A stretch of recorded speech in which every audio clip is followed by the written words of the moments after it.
Let's practice and practice. Vamos praticar e praticar. Você sabia que o som da letra A em inglês, em algumas palavras, será A? Como no exemplo, late, face, date. Quando isso acontece? Geralmente quando a palavra termina com a letra E. E esse E é silencioso, ou seja, você não pronuncia a letra E.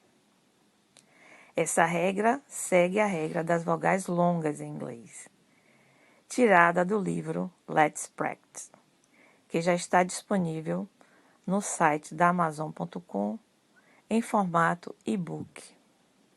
Fica a dica. Sucesso para todos. Confiram lá no site esse livro maravilhoso.